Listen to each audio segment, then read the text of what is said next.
Miqtë e mi, mirë se erdhët në Living. Uroj që të keni kaluar një javë shumë produktive, që të keni mundësinë që të relaksoheni këtë fundjavë.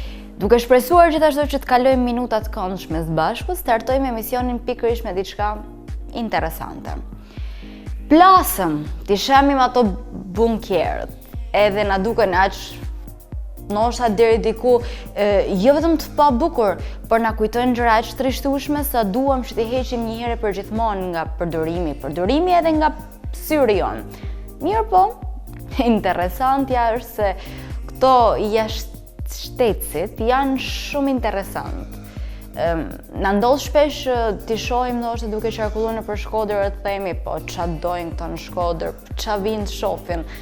Mirë po, ashtu si shkojmë edhe ne në vendet e tyre që për ta janë kthyer tashmë në vende të zakonshme, ashtu vinë edhe ata tek ne.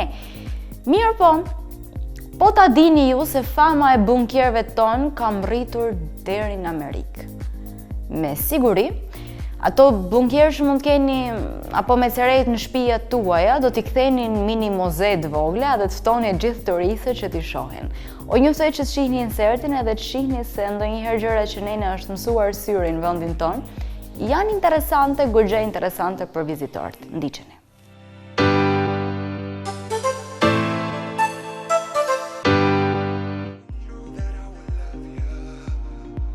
Fama e bunkjerëve shqiptare arrin deri në Amerikë. Tiranë, Shqipëri, kush nuk do donte shikonte një bunker nuklear të regjimit komunist. Kështu e fillon New York Times shkrimin e datës 1 maj dedikuar fenomenit komunist shqiptar bunkjerëve. Prestigjozja amerikane ka përshkruar se sipas një çerek shekulli, qeveria shqiptare vendosi që frymëzonte një bunker si pikë atraksioni për turistët. Një ndërtesë që u ngrit me qëllimin për të mbrojtur nga sulmet nukleare, por që është kthyer në një relike të ringjallur nga epoka e errët komuniste. Nga frika një pushtimi imagjinar, regjimi i kohës ngriti rreth 700.000 bunker të gjitha përmasave në gjithë vendin. Kanë më shumë se 25 vjet ata që përdoren si hangar për baktin, bare, restorante, tualete publike apo fole të dashuruarish, përshkruar në artikull me humor fenomeni komunist. Në të përmenden edhe bunker art, cilët autori e quan mbretëreshë, një godinë që u hap para 2 vitesh në formën e një muzeu, por u mbyll për shkak të shkurtimit të fondeve. Tani motra më e vogël e bunker art do të hapet në qendër Tiranës. Kjo ka ngjallur shumë kundërshtime, pasi shihet si një mënyrë për të risjellë në mendje kujtimet një epoke që duhej e harruar. Ndonse pas 25 viteve, të rinjtë e vendit nuk dinë shumë rreth vuajtjeve në regjimin. Kjo sepse fragmentet e trashëguara janë duke u fshirë nga memoria e tyre, shkruhet në të. Përmendet gjithashtu edhe protesta të rinjve demokrat për shëmbur bunkerin qendër Tiranës, si dhe për plasjet e shumta midis 2 forcave politike më të mëdha në vend. Në fund autori e mbyll shkrimin pa harruar të përmend atë që është një nga autorët e veprës, arkitekt Artan Shkrelin. Ka thënë, për shumë vjet qindra bunker të ndërtuar nga regjimi nuk u testuan asnjëherë. Më vjen mirë që ky që ne ndërtuam, edhe pse falso, i mbijetoi tentativave për ta shkatërruar.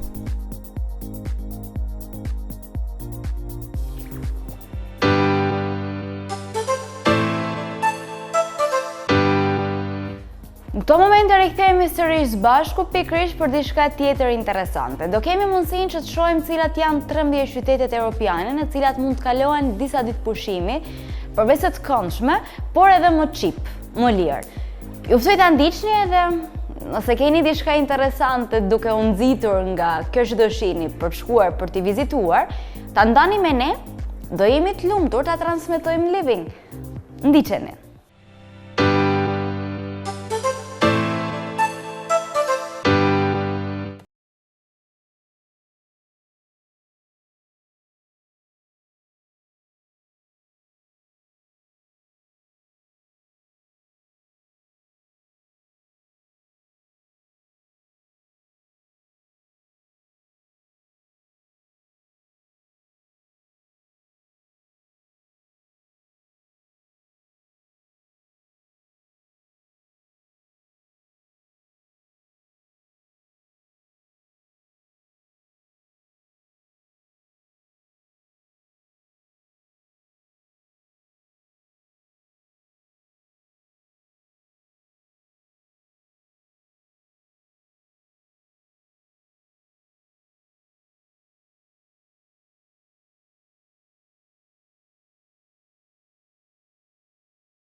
Nuk janë të pakta rastet kur ne drejtohemi tek parukierët edhe ne na duket sikur ata bëjnë mazhi duke na parë thjesht fundin e flokut edhe aty kuptojnë nëse kanë nevojë për të prerë apo jo flok tan, nëse janë të djegur apo thjesht dalur bojet, e shumë opsione që ju i dini. Ne mund të kemi mundësinë ta njohim vetë flokun tonë edhe të shohim se në ç'grad është, edhe pikërisht i shkreti nuk ka gojë, po janë majat e flokëve, ato të cilat flasin. Ndiqeni edhe shihni se si mund t'i kuptoni flokët tuaj.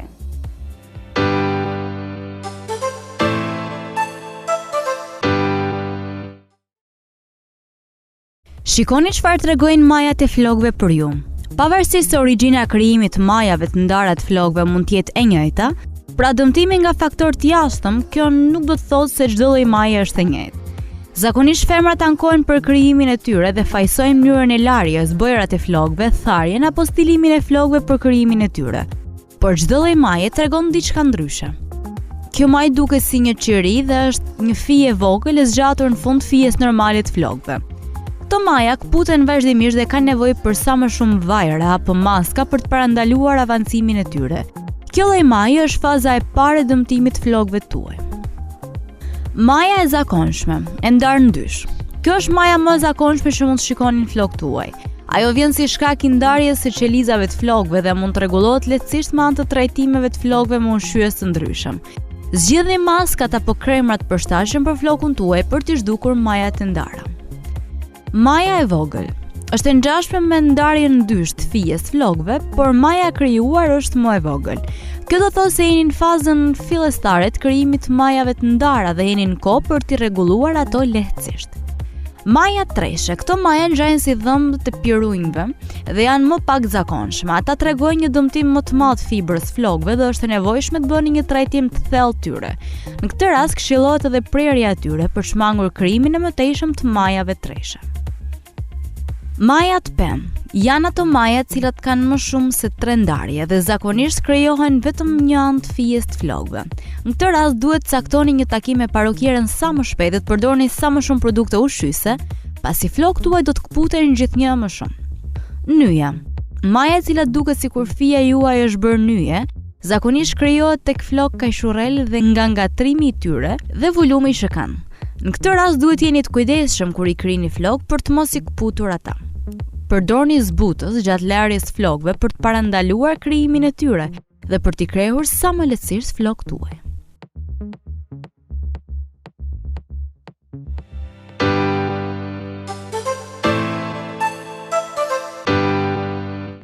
Ngelim sërish te kjo pjesa e pikërisht e flokut, pasi thuhet se floku është edhe gjysma e bukurisë. Edhe në të vërtet trendet po ndryshojnë. Dihet që këtë sezon trendet më cool të flokëve janë pikërisht edhe gërshetat. Ndaj unë njësoj që të ndiqni insertin për të parë se cilët janë modelet e flokëve më në mod, por një pjesë e madhe e tyre janë pikërisht gërshetuar me gërsheta. Ndiqeni.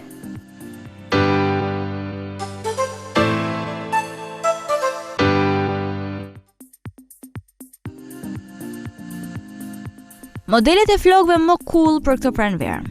Gërshetat e fshehur. Natyrale me gërshetat vegjël surprizë.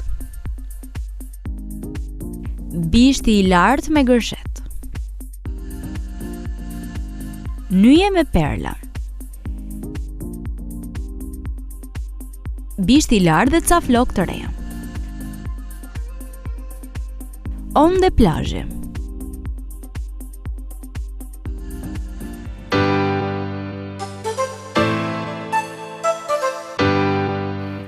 Tani në sinën e pranverës, e shohim se po vjen vera edhe gjitha ne gocat duhet veshim bikinit, jemi çik më të zbuluara edhe nëse gjatë dimrit arrim deri diku ta fshehem edhe një mik tonin i cili na shoqëron për gjatë, por që në fakt ne e konsiderojmë si një armik trupit ton. Është pikërisht gocat dashura celuliti. Ja se çfarë duhet dini për celulitin, nuk ka rëndësi pesha juaj, nësa i shfaqet apo jo, nuk është se duke rënë pesh ju mund të arrini ta reduktoni apo ta eliminoni celulitin tuaj, nuk do thotë se jeni shumë dopta, edhe nuk keni celulit, shumë e shumë tjera do i ndiqni në insertin vijim.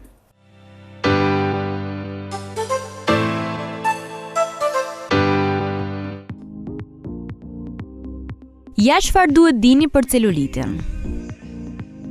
Celuliti mund të shfaqet tek çdo kush, pavarësisht peshës që mund të ketë.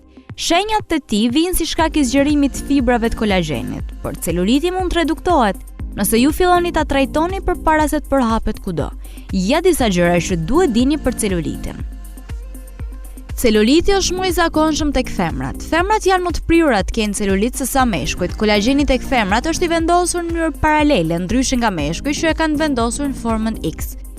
Kjo bën që celuliti gjej më shumë hapësirë të përhapet tek trupi i femrave. Kremrat mund të ndihmojnë. Produkte që përmbajnë kafeinë stimulojnë qarkullimin e gjakut, i cili redukton krijimin e celulitit dhe ndihmon në riparimin e qelizave. Prandaj këshillohet përdorimi i kremrave që përbajnë kafeinë. Ka një kur të caktuar për të. Doktorët kanë aprovuar metoda të ndryshme për të hequr celulitin. Secila prej këtyre metodave varet nga një lloj celuliti që keni dhe se sa i përhapur është ai. Nëse bëni këto trajtime duke u këshilluar me doktor, ju mund ta shmangni celulitin për vite të tëra. Ushtrimet e reduktojnë celulitin. Është e vërtetë që aktiviteti fizik ul ndjeshëm celulitin, por nuk mund ta zhduk plotësisht atë. Gjithsesi, sa më shumë ushtrime të bëni, aq më pak shenja celuliti do të keni. Humbja e peshës nuk ndikon zhdukjen e tij. Celuliti nuk varet nga pesha juaj, madje ndonjëherë nëse humbisni peshë menjëherë, ai do të shfaqet akoma më shumë. Nuk ka lidhje nëse jeni shëndosh apo e dobët. Celulit mund të ketë kushdo. Celuliti krijohet kryesisht nga qarkullimi i keq i gjakut dhe jo nga pesha juaj trupore. Rrezet ultraviolete përkeçojnë celulitin. Rrezet e diellit apo solarit të bëjnë akoma më dukshëm celulitin në trupin tuaj. Ato e përkeçojnë kolagjenin dhe kjo sjell shtimin e shenjave të celulitit.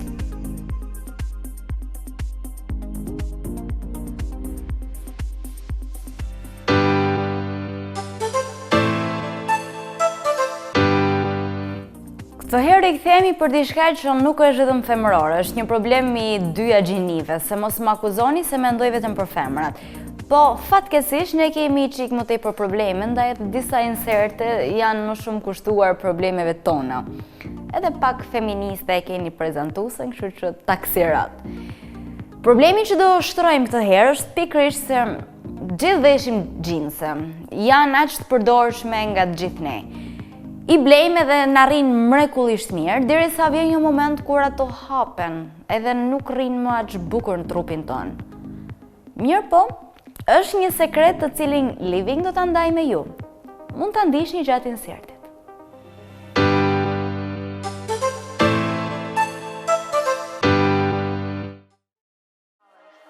Ju zgjerojnë xhinset, kështu mund t'i ktheni sërish në masën e mëparshme.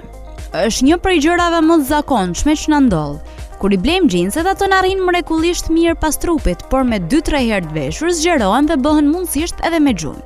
Por ka një zgjidhje për këtë. Për të dukur gjithmonë hot me xhinset tuaja, duhet t'i fusni në ujë të nxehtë.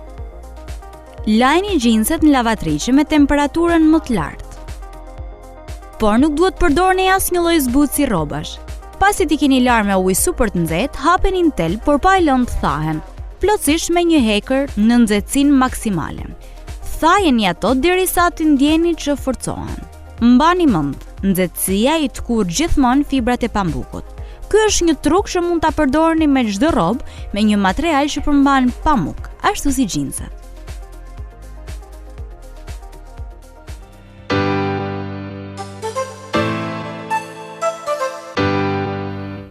Inserti që do ndjekim këtë moment është goxha serioz. Është më tepër si një formë paralajmërimit për nënat, të cilat duhen të jenë kujdesshme. Ato faktikisht janë të kujdesshme, por ndonjëherë edhe i shpëtojnë detajet vogla.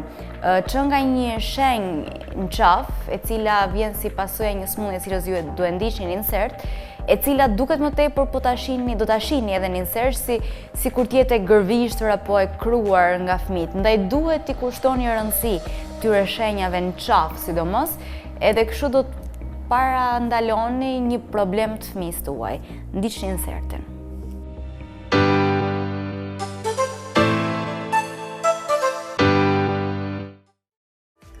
Kontrolloni fëmijët tuaj për këtë shenjë. Një nënë e shqetësuar britanike është drejtuar rrjeteve sociale për të paralajmëruar prindrit e tjerë që të kontrollojnë për njollat të errta në qafën e fëmijëve të tyre. Ajo I kishte vënë re këto shenja tek vajza 14 vjeçare e cila pas vizitave mjekësore rezultoi e prekur nga diabeti. Ajo gjithashtu kishte filluar të kishte luhatje të humorit, tharje të gryks dhe dhëmbje koke. Mjekët britanik gjithashtu bëjnë me dije se këto njollat errta, gati si të kruara, si shenja të një kruarje, në lëkurë që kanë tendencën të shfaqen qafë në sqetulla ose në pjesën e legenit, janë shenjat prekjes nga diabeti ose probabilitetit lartë së shfaqjes së sëmundjes në të ardhmen.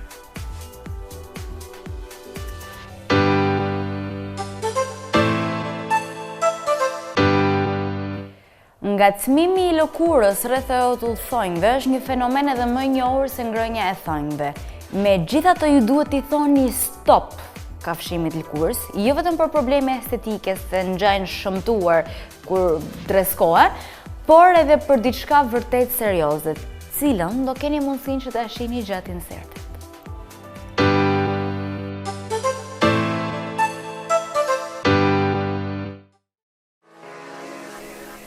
Ndaloni me njëherë kafshimin e lëkurës rreth thonjve. Ngacmimi me dhëmb I lëkurës rreth thonjve është një zakon as pak I rrallë, por për posa anës estetike ka një arsye shumë fort përse duhet I thoni stop këtij vesi. 2 në 3 njerëz vuajnë nga një gjendje nervore e quajtur dermatolimania, e cila është një problem serioz I cili mund të kthehet edhe në një sëmundje psiqike.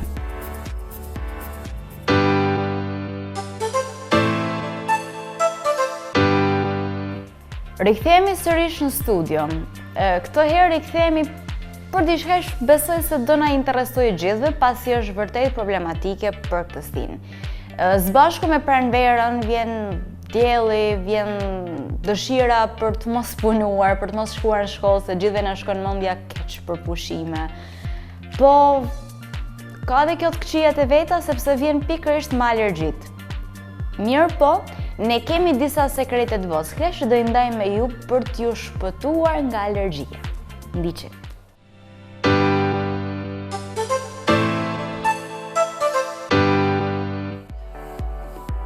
Mënyra thjeshta për shpëtuar nga alergjitë e stinës. Me ndryshimin e stinëve fillojnë edhe alergjitë e shumta të shkaktuara kryesisht nga polenat. Pjesa më e madhe e njerëzve janë të ndjeshëm dhe alergjive dhe simptomat e tyre nuk I lejojnë të shijojnë plotësisht ditë ngrohta të pranverës. Të shtimat, lëkura e irrituar apo ngacmime që ndjeni në fyt mund të shmangen duke u kujdesur për këto gjëra. Mos prisni të ndjeni të etur, pini vazhdimisht ujë dhe nëse nuk ju pihet. Nuk duhet prisni derisa të ndjeni etje për të pirë ujë. Për shkak të alergjive, vazhdimisht humbisni sasinë ujit në trupin tuaj, të cilën duhet ta zëvendësoni. Kjo do t'ju ndihmojë të pastroni toksinat dhe sjell reduktimin e alergjive. Mbajeni fytyrën të hidratuar. Irritimet e hundëve apo syve të shkaktuara nga alergjit ju bëjnë dukeni gjithkohën e smur dhe e pafuqishme. Nëse kujdeseni për lëkurën tuaj, ju do të shmangni efektet e alergjisë kryesisht në fytyrë. Lëkura e thatë I tërheq akoma më shumë polenat, ndërsa një lëkurë e hidratuar është më e fortë ndaj tyre. Prandaj duhet përdorni gjithmonë krem dhe për këtë mënyrë fytyra juaj nuk do të tregojë efektet e alergjisë. Tregoni të butë me trupin tuaj, sa më të ashpër tregoni me lëkurën apo me fytin tuaj, aq më keq do të jenë pasojat e alergjive. Duhet tregoni të butë me fytyrën dhe të mos e sforconi fytyn. Kujdesuni që të përdorni gjithmonë produkte të cilat nuk përmbajnë fragrancat forta, pasi ato e ngacmojnë akoma më tepër alergjinë. Aplikojeni kremin dhe produktet e tjera që përdorni sa më butë. Mos përdorni ujë të nxehtë. Nëse jeni duke larë fytyrën apo edhe duke bërë një dush me ujë të nxehtë, do ta irritoni akoma më shumë lëkurën tuaj. Ju mund të përdorni ujë të ngrohtë, I cili nuk e sulmon lëkurën tuaj.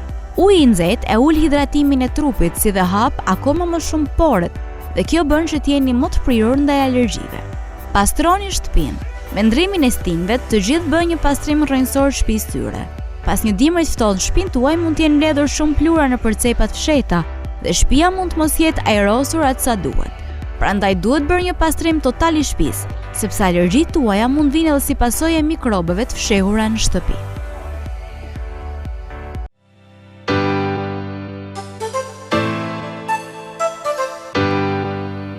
Rikthehemi për pjesën e dytë të emisionit Së Bashkut, këtë herë për të ftuarin dhe jo vetëm. Rubrika që do ndiqni janë vërtet interesante, njëra më ndryshe se tjetra, por Shkodra është një qytet I bekuar me shumë risi, me shumë mundësi për të organizu, për të knaq, po njëkohësisht edhe për të punu. Nëse flasim pikërisht për punën, një hapësinë goxha të madhe, sidomos për të rinjt dhe jo vetëm, zën call centeret. Tashmë janë të kudo ndodhur, janë të kudo përfolur, sepse gjithë kanë nevojë për punë, është edhe vetë situata ku gjithë janë kërkim të një punet, ose një adoleshent është në kërkim të parave të veta dhe drejtohet për disa orë punë në një call center. Ndoshta tashmë gjithë e keni informacionin e duhur se si funksionojnë e tek funksionojnë, por mund ketë nga ata cilët akoma e kanë enigmë të fundit. Dhe gjithmonë kam qenë kurioze di se po vetë ata që e menaxhojnë ose e ka një call center, si e konceptojnë faktin që njerëzit dynden aq masivisht ndër ta. Për këto edhe më tepër pyetje, unë juftoj që të ndiqni insertin e përgatitur, ku jemi pikërisht në një call center me menaxher Olci Sakaj, cilin e falenderojmë për përgjigjet e sinqerta dhe për kohën që i morëm nga puna e tij. Ndiqni insertin e rikthehemi sërish bashkët.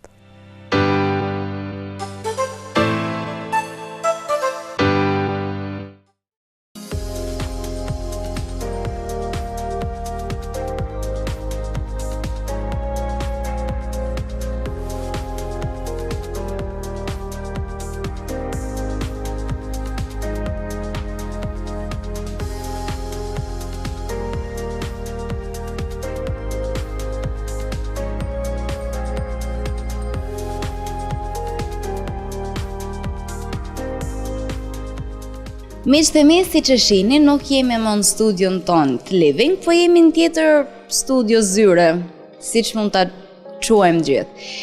Po të flasim për Living, për stilin e jetes në shqiptarve, nuk mund diskutohet po të mos ketë kafe. Kur vjen pjesa tek puna, flasim për kamariere edhe për punën call center. Kjo e fundit tashmë është kthyer vërtet në një lifestyle, sepse janë të pakta ato njerëz cilët nuk e kanë një punë konstante dhe puna e dytë e tyre të paktën është në call center. Duke e nderuar si çdo punë tjetër, që është me djersë edhe me mund, ne jemi po një zyre call center me Olci Sakaj, cilin e falenderojmë që është pjesë e Living. Ne do kemi mundësinë të marrim më tepër informacione për call centerin, sepse është kaq i frekuentuar nga të rinj dhe jo vetëm, cila është arsyeja që ofron kaq shumë vende pune për gjithë ata njerëz, sepse drejtohen masivisht, nuk janë të pakta ata që vinë. Patjetër, faleminderit për ftesën. Për sa i përket arsyes pse njerëzit drejtohen në call center janë të shumta. E para punës është sepse sot besoj dihet ajo punë që ka papunësi, sidomos për sa i përket njerëzve që mbarojnë shkollat e larta. Ne këtu kena shumë, po mund të them 90% të operatorëve që unë kam në call centerin tem janë pothuajse gjithë me shkollë të larta. Por fatkeqësisht, nga që nuk gjejnë vende pune në profesionin e tyre dhe në profilin e tyre, ne i kena mirë prit në call centerin ton, janë vajzat jem të ri, po jo vetëm, i kena gjitha mosha, ka mosha nga studenta, deri te ato familjarë. Në call center vihet për shumë arsye, jo vetëm sepse ka papunësi, vihet edhe një person që mund ta konsiderojnë si punë dytë, sepse është një punë që sjell goxha pagesë, sjellën shumë pagesa të mira. Mund të them që bile këtu mund të marrin pagesa edhe më mirë se në shtet, në zyrë shtetërore. Këto janë disa 2-3 nga arsyet që pse të rit i drejtohen call centerave. Besoj është edhe gjuha a favor, sepse bëhet fjalë për gjuhën italisht, pjesën më të madhe të call centerave. Edhe italishtin, siç ne e dim, pothuajse gjithë në Shkodër e dinë si shipen, kështu që është një pjesë ku të rit gjejnë vetin. Si çdo punë tjetër, ka të mirat, cilat disa prej tyre u përmendën, duke filluar tek paga, që gjithë na intereson, tek mundësia për të punësu, por duhet të ketë besoj edhe anë negative. Për shembull, unë e them gjithmonë që puna në televizion nuk të jep mundësinë një jetese të qetë me orare, sepse nuk njeh orare, dhe të jep edhe një smundje profesionale e cila të bën të flasësh i çik më tepër se ç'duhet. Po problemet që mund të sjellin për shembull puna në call center. Atëherë, pjesët e mira nuk është se marrunin gjitha. Atëherë mund t'i reklamojmë gjitha. Patjetër, pjesët e mira janë këtu për shembull personat nuk janë si në televizion që nuk ka orare. Kjo është një punë ku oraret janë fleksibël. Pra operatori mund të më zgjidhë vetë orarin kur dëshiron të punoj. Ne punojmë nga mëngjesi deri në darkë, pa pushim, kështu që këtë fasha orare mund të thojmë në italisht, në këtë kohë ato mund të zgjedhin një 4 orësh, një 6 orësh të punojnë kur ato kanë dëshirë. Pra mund të kenë angazhimin punë 4 orë, mandej kanë angazhimet e tjera familjare apo kohën e lirë që mund ta përdoren për dëshirat e tyre. Për sa i përket anëve negative, unë mund thoja që vetëm në thojza, një është anë negative, pjesa e përdorimit kufjeve, që unë e kam shpreh shumë herë si problem gjithë call centrat ku kam punu, edhe po është një diçka e pa evitueshme, sepse nuk ke një mënyrë tjetër për me folë, edhe kufjet mund të jenë dëmshme për pjesën e vezëve, por është diçka që është rrallë, domethënë sepse ne jena të mësuar me fol në telefon, si ne flasim gjithkohën, jena online WhatsApp, po kjo nuk është jena WhatsApp Viber, po jena edhe në telefon.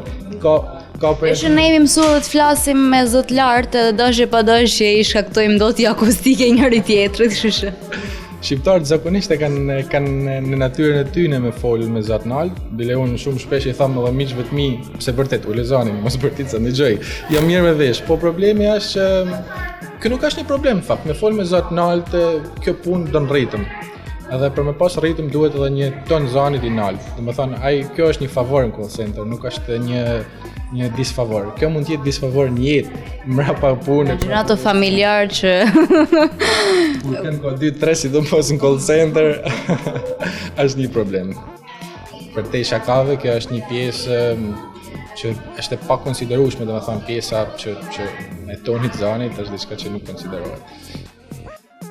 Unë kam disa njerëz që njohin call center, po informacionet realisht që kam rreth call centerit janë të pakta. Besoj se jo vetëm unë, po ka edhe nga ata njerëz që na ndjekin që duan të jenë pjesë e call centerit, po për mungesë informacionit nuk janë drejtu, sepse tek ne konsiderohet më tepër ignorancë se nuk din, po në fakt është nëse spyt ignorancë. Megjithatë ne ja kursejmë të pjesën e të pyeturit edhe pyesun për ta. Si funksionon puna në call center? S'pari çfarë kriteresh duhet të kenë personat që duhet drejtohen këtu, edhe dyta cila është puna që kanë për të bërë. Po. Për sa i përket informacionit, sot mund të themi që është pamujtën që njerëzit mos më pas informacion, sidomos për call centeret. Po flasim për call centeret, flasim për një gjeneratër, mund ta quajmë gjenerata call centerave, të cilat janë 1500, me gjinin që kam unë, 1500 në gjithë Shqipërinë. Po të bëjmë një kalkulim thjesht, 500 call centera, vetëm nga 20 punëtorë po kenë, janë mira operatorë punëtorë që punojnë. Përveç kësaj, për më interesu për një call center është shumë e thjeshtë, sepse sot në çdo qytet ku shkon ke një farmaci, një furbuket, një call center, edhe një bingo. Kështu që është rrug kafet. Kafet janë nuk futen hiç të këtu. Janë ka 2-3. 2-3, mandej vinë të tjerat. Informacioni nuk mungon nga publiciteti që bëhet nëpër televizion, nga rrjetet sociale, dhe është krejt e thjeshtë. Por për njerëzit që nuk kanë informacion, është e thjeshtë edhe për ta, mjafton me trokit në zyrat e çdo call centeri, tonin po për shembull me që ju keni marrë ne, edhe informacionin e marrin në detaje. Puna që bajnë njerëzit është shitje telefonike. Pra, ka 2 lloje punësh në call center, por në call centerin tonë aktualisht ne ofrojmë shitje telefonike. Shesim produkte nëpërmjet telefonit. Gjithmonë jashtë shtetit, jo në Shqipëri, pra aktualisht ne punojmë për Italinë, edhe shesim produkte nga më të ndryshme. Kemi 3 kampanja të ndryshme ku ne bajmë shitje për sa i përket telefonisë, për sa i përket kena Google Maps, Edhe për sa i përket 2-3 kampanjave tjera, cilët njerëzit mund vinë dhe mund të marrin informacion këtu. Kryesisht çfarë produkte shiten? Kryesisht në call centerin tonë për shembull ne shisim produkte të telefonisë dhe të internetit. Fibër optike, për sa i përket Google Maps është një pjesë e re, pra është një risi që ka hi mund të themi në tregun italian, që shitet nëpërmjet telefonit, bëhet fjalë për reklamimin e biznesit nëpërmjet Google. Aty mund të hedhin foto, mund të hedhin informacion nga çfarë do informacioni që ato dëshirojnë dhe mjafton një pagesë iniciale, pra në fillim një pagesë një herë në gjithë jetën e tyre dhe bëhen pjesë e kësaj platforme. Për sa i përket pagesave, siç ju thashë më përpara, sidomos Telecall, call centeri ku unë jam pjesë, ka pagesa të mira, ne kena më shumë se një vit që jena në pjesën e telemarketingut në Shkodër dhe kena një rritje graduale për të sukseshme. Nuk kena nga ata call centeret e muaj që kanë 300, 400, 500 vetë, ne kena një grup pothuajse për 50 vetëve dhe në këtë grup besoj që janë një ndër operator të madh cilësor që sot për sot operojnë në Shkodër. Po njerëzit duhet vlerësojnë cilësinë e jo sasinë. Realisht ajo që unë pash ishte edhe harmonia e punëtorëve me njëri tjetrin, se nuk është e thjeshtë bashkëjetosh, le themi një habitat prej 50 personash. Edhe ju jeni besoj vetmi mashkull ndoshta.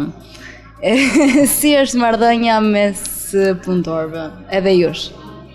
Po. Për sa i përket marrëdhënies, harmonisë, kjo është një ndër gjanat kryesore që ne kena dashur me kriju si frymën e grupit. Unë nuk du mi quajt operator të thjesht operator, as punëtor, unë i quaj si me kënë pjesë e familjes teme, sepse unë me to dëshiroj të bashkëpunoj dhe të arrim sukses në punë. Kam punuar në call centre të tjerë ku nuk ka kanë kjo harmoni, them drejtën, edhe sot kanë përfunduar të mbyllën. Kështu që kam pa që ajo pjesë nuk është e vlefshme për me dashme që një punë përpara. Në këtë call center sigurisht unë nuk jam pronari, jam menaxheri, por fryma e grupit ka ardhur dhe si pasojë e pronares që ne kena.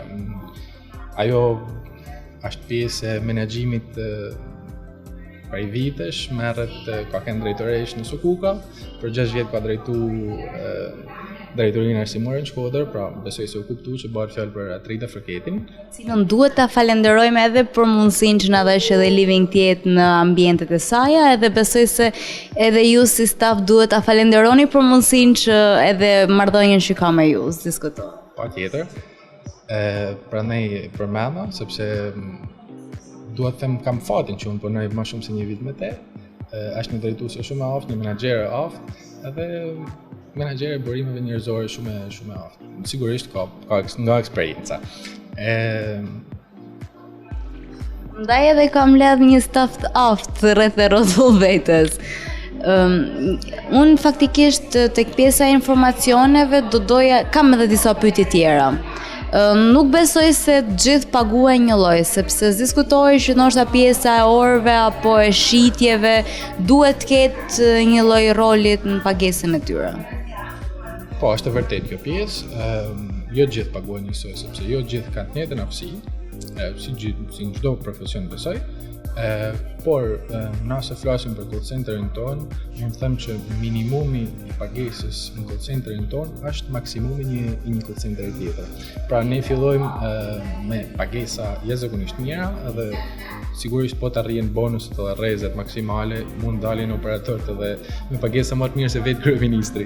Kështu që pagesat janë jashtëzakonisht larta. Jo, s'ke nevojë po ashtu, është realisht kjo gjë kështu.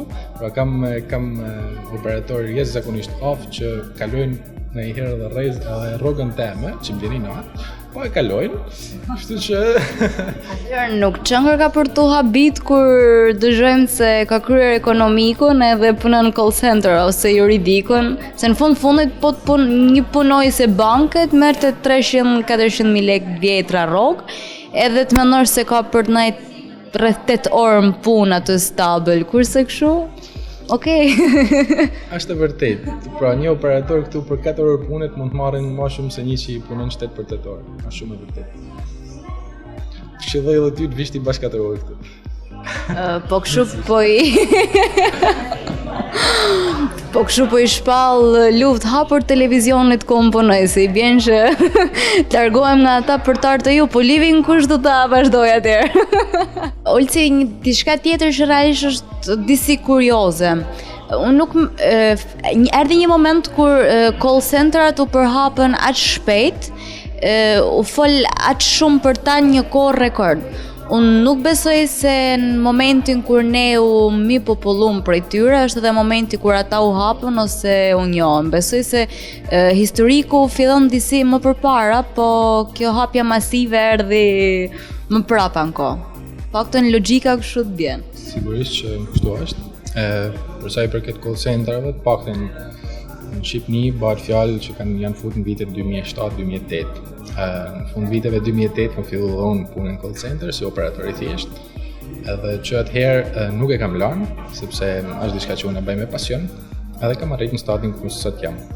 Për sa i përket telemarketingut mund ta quajmë ose call centerave, operojnë në botë me vite, më shumë se 20-25 vite, por në Shqipëni kanë ardhur në ato vite. Në ato vite nuk kanë kënë shumë call center, paktën Shkodër, me sa unë më mend, unë kam punuar te call centeri i dytë që e hap në Shkodër, ka pas një bum të jashtëzakonshëm sepse ishte puna call centeri i dytë dhe njerëzit sigurisht pa punë. Atëherë tu di gjuhën mirë, kanë ardhur, kanë bërë trajnime, kanë mësuar punën dhe sot janë bërë jo thjesht operator, por kanë marrë stadeve më të larta, duke filluar nga asistenta, nga team leader, deri edhe kanë hapur call center vetë. Kështu që kjo punë nuk është se erdhi me një bum, sot u mësua çfarë është call center dhe nesër fillojnë të operojnë. Sigurisht vitet e fundit call centeret janë hapur në mënyrë masive.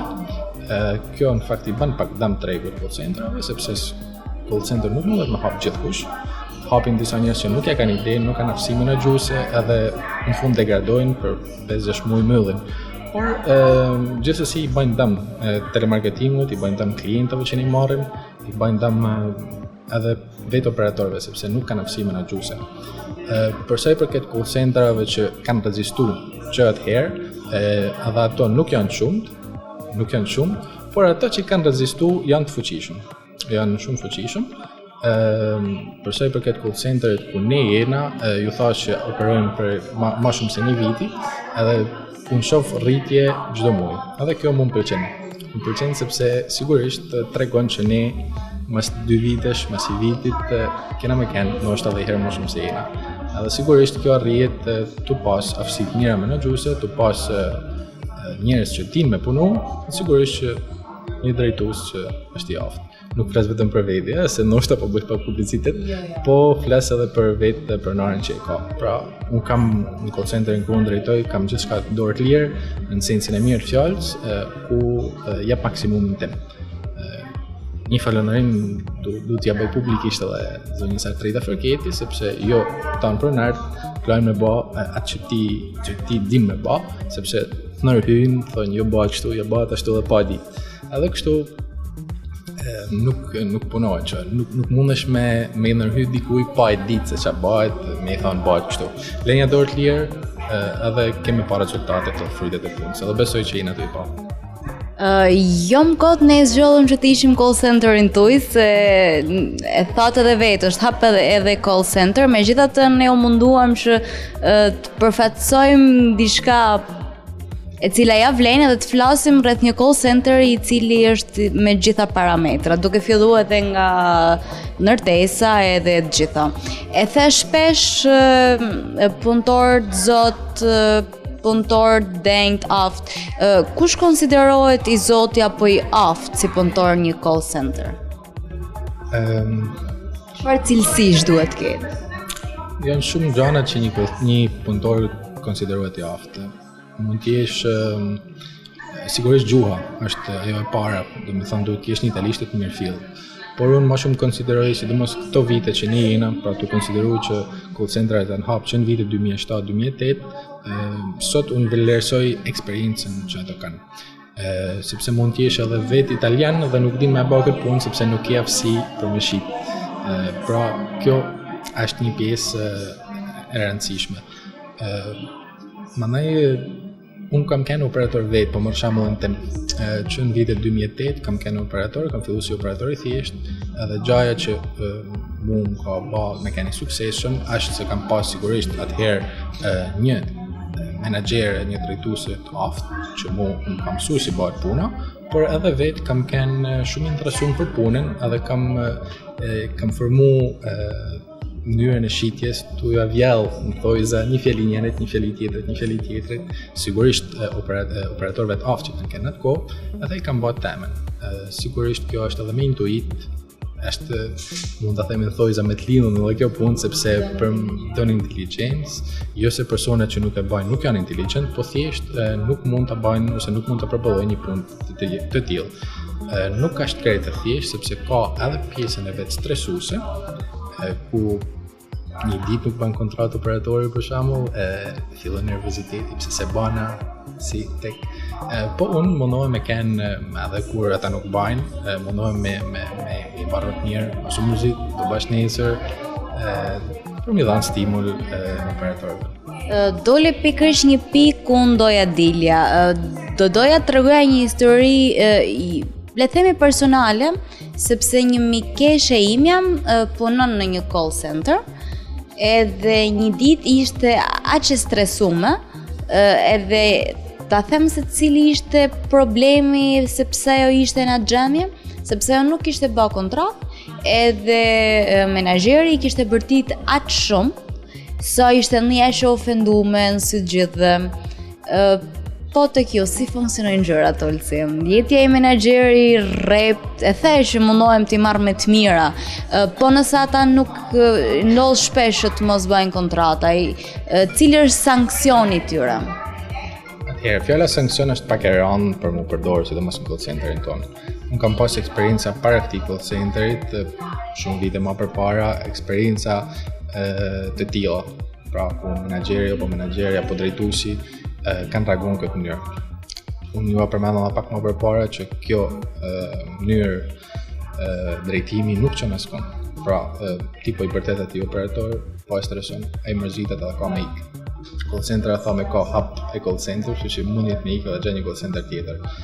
Problemi ose rruga e duhur është bashkëpunimi me operatorin. Pra, duhet gjetë rruga përbashkët, mënyra përbashkët që ai dalin për asaj situatë keqe ku keqen thojza ku ndodhet që nuk i ka ecë puna për një ditë apo dy, edhe besoj që tu pas marrëveshje, tu pas komunikim me operatorin, team leaderin, me drejtuesin, gjithçka arrihet. Operatorët kanë një rreze mujore që nuk do të thotë që ato duhet bëjnë se s'bën një kontratë ditë, mund të arrinë deri në fund të muajit, ato kanë kohën e mjaftueshme që të arrijnë.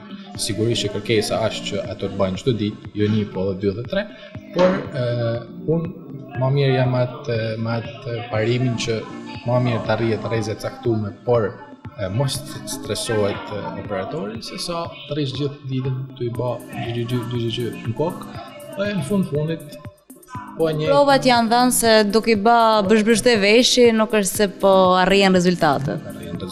Pra, unë ju dha shembullin më përpara te call centeri tjetër që me këtë mënyrë menaxhimit, me këtë mënyrë sjelljet me operatorët, kanë shkuar në falimentim. Operatori nuk duhet konsiderohet si objekt. Operatori është një njeri si gjithë ne. Edhe unë kam qenë operator edhe s'kam dashur që mu me bë punën të bezdishme, të lodhshme, me ardhur në punë me stres. Unë kam qejf që në punë kur shkoj më thonë, do shkoj në punë sa mirë. Jo të them po, kur shkon në punë tash. Nuk e duroj atë team leaderin e keq që kam atë Olsin. Kështu që që kanë edhe këta një team leader të keq.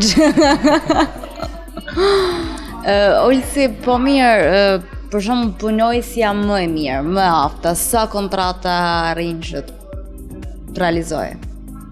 Varet e kampanja. Po të flasim për kampanjën aktuale që jena tani, arrin deri 20 kontrata, 25 kontrata në muaj. Ma i dopti nuk vjen kur në 5-6. Kjo është një rreze enal, në krahasim me call centeret e tjerë. Jo një rreze, po një arritje kontratash enal, sepse rreza nuk është e tillë. Është arritje e nalë dhe kjo vjen si pasojë aty në operatorëve të mirë që unë thash që kam brand call center. Pra janë aftë, kanë aftësi të mira për sa i përket telemarketingut, sigurisht mandimin e asistentave që ne kena edhe temen, ato arrin rrezet në alta, objektivat i te kalojnë dhe sigurisht marrin rroga, sikur si ju thash edhe më të alta se Mjaft na joshe me këto rrogat. Unë uroj që ata që na ndjekin ta kenë dëgjuar edhe këtë pjesën më interesante ndoshta të gjithë bashkëbisedimit ton, se bindur që atyre u intereson më tepër pjesa e rrogave, megjithatë me që gjithë ankohemi se ka papunësi në Shqipëri, të paktën duket sikur heronjtë e kësaj epoke papunësie janë call centeret. Shpëtimtarët janë call centeret. Realisht mund t'i quajmë thojza shpëtimtarët sepse po të mendojmë pak momente, gjithë këto operatorë, gjithë këto të ri, gjithë këto njerëz që punojnë për call centera, gjithë diplomuar, po qoftë edhe pa diplomuar, po mos ishin call centera, çfarë do bashim? Ku do shkoshim? Pra, të kenë call centeret dhe prap ka papunësi. Imagjino po mos ishin gjithë këto call centera që janë në Shqipëri, do kishte një free ekstreme, do kishte një papunësi ekstreme, duhet me thonë shoqërë që janë. E themi shoqërë që janë, edhe fakti që janë kaq të populluar e tregon se janë vërtet ata cilët janë një lloj asi në mong për gjithë, se nëse nuk na ecin punët e tjera do drejtohemi një call center. Megjithatë e keqja e popullit tonë se nuk është vetëm problemi i papunësisë, sa është edhe pak dembelizmi. Se duhet ta pranojmë që preferojnë më tepër që këto 4 apo 6 orë t'i kalojnë në kafe se sa një call center. Në fundin atje do flasin, këtu do flasin. Fitojmë diçka se sa të flasim e të harxojmë. Sigurisht pjesa e dembelizmit më është një çështje dhe një temë krejt tjetër diskutimit, po për sa i përket personave që kanë dëshirën e mirë me punu, këtu mund ta gjejnë vetveten, 4 orë punë, fitoj 1 lek dhe më del 1, 2, 3, 4 orë sa dushti për kafe. Po të paktën një 4 orësh, një 6 orësh është e mirë që gjithë, sidomos të rit që dinë italisht, që kanë eksperiencë në call center, janë mirëpritur në ato call center jonë pa diskutim. I ofrojmë gjitha kushtet bashkëkohore, si për sa i përket infrastrukturës, si për sa i përket pagesave, që janë gjithmonë datë korrekte, si sigurisht edhe pjesën, unë do ta quaja më të rëndësishme se pagesave, komunikimin, sepse kanë me gjetë një komunikim jashtëzakonisht të mirë. Unë ju përgëzoj për ambientin që keni krijuar, qoftë tek marrëdhënia me njëri tjetrin, po edhe tek arritja që keni në punë. Unë uroj që jetëzgjatja e këtij call centeri të jetë aq sa ju dëshironi. Ju uroj gjithë sa më shumë kontrata edhe jam rregull kontrata.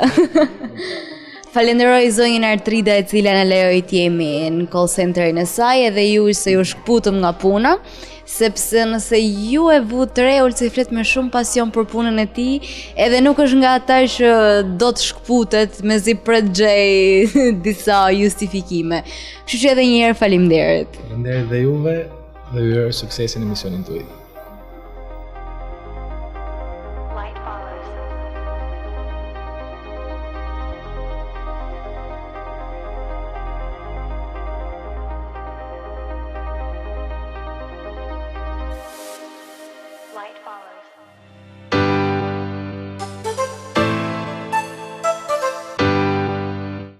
E thash pak më përpara që Shkodra është qytet i bekum. Është qytet i bekum, megjithëse ne ndoshta nuk na ndodh shpesh të kthehemi edhe ta mendojmë të pjesë, sepse kemi rutinën tonë, kemi punën, kemi shkollën, disa gjëra që ndoshta na frustrojnë, por që gjithë i kalojnë. Nuk kalojnë vetëm në Shkodër, po edhe në Vietnam, edhe në Amerikë. Janë po të njëjtat probleme ndoshta. E them që Shkodra është qytet i bekum sepse ne kemi të gjitha, kemi mundësinë për turizëm, kemi ambientin, kemi lulet, kemi artistat. Edhe pikërisht të doja të ndalesha sepse është dita ndërkombëtare e lules, e cilën Shkodra ka plot 10 vite që e feston.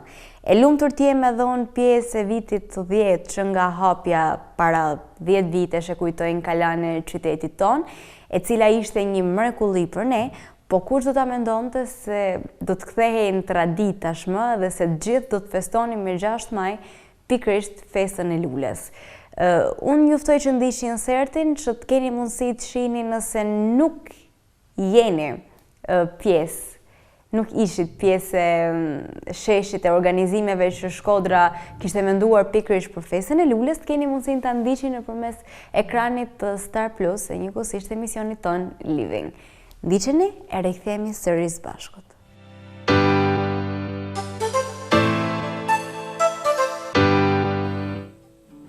Took us so long that only fools go. I shook the angel in you. Now I'm rising for the crowd, rising up to you. All the pretty things I found, there's nothing I can do. I need to know now, can you love me again? And I need to know now, can you love me again? But I need to know now,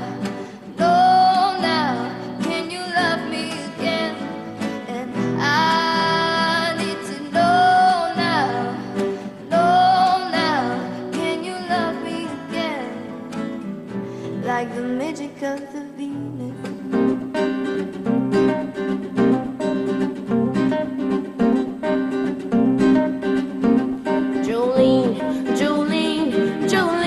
Jolene, I'm begging of you, please don't take my man.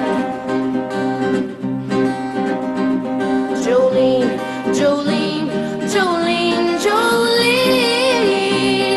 please don't take it even though you can. Your beauty is beyond compare, with flaming locks of vibrant hair, with ivory skin and eyes of emerald green. Your smile is like a breath of spring, skin and soft like summer rain, and I cannot compete with you, Jolene. I'm feeling sexy and free, like leaves hanging on me. You're like a shot of your love. I think I'm about to explode. I can taste the tension like a cloud of smoke in the air. Now I'm breathing like I'm running 'cause you're taking me there. Don't you know? You spin me out of control. We can do this all night. Damn, this love is really tight. Baby, come on. Move me like a bass drum, sparking up a rhythm. Baby, come on. Rock my world onto the sunlight. Make this dream to be some baby love. Dancing in the moonlight. Take me down like I'm a domino.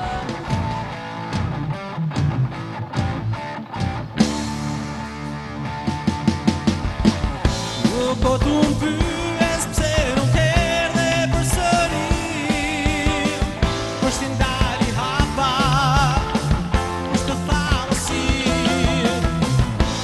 lajmi I ditës si një krizë më trem çdo shpirt, të zok plagosur, se më vran në prit, dashuri që të jetoj do ngrotësi.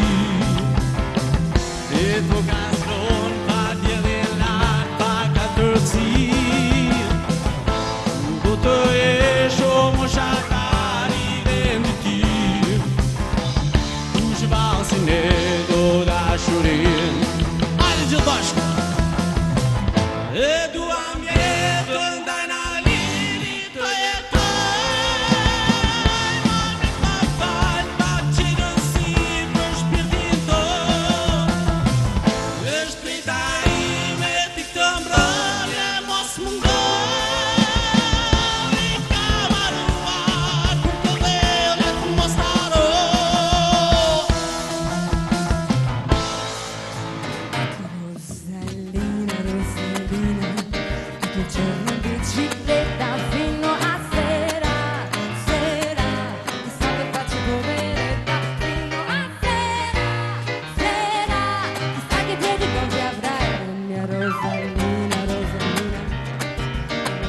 Grassotina, ma quando è sera, sera, ti sento masticare. Quando è sera, chiamati con il penne.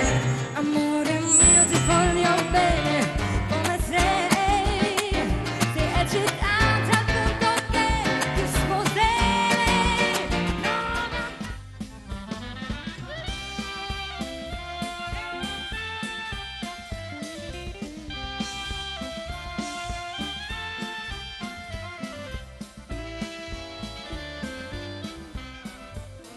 Si Ducati vogelier, ai de spirte rimene. Si Ducati vogelier, ai de spirte rimene. Nada ni concere, e la carai fil poi viene.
Rikthehemi së bashkët këtë herë për pjesën e fundit të emisionit, duke shpresuar ta kemi transmetuar tek ju të gjithë energjinë e punës, por edhe atë të dëfrimit që ndodhi në qytetin tonë për festën e lules, një festë cilën e kemi përqafuar edhe e duam ta festojmë për vitet tëra. Shpresoj që t'jemi shnoshe mirë gjithë, ta festojmë, gëzojmë atë dhe jo vetëm.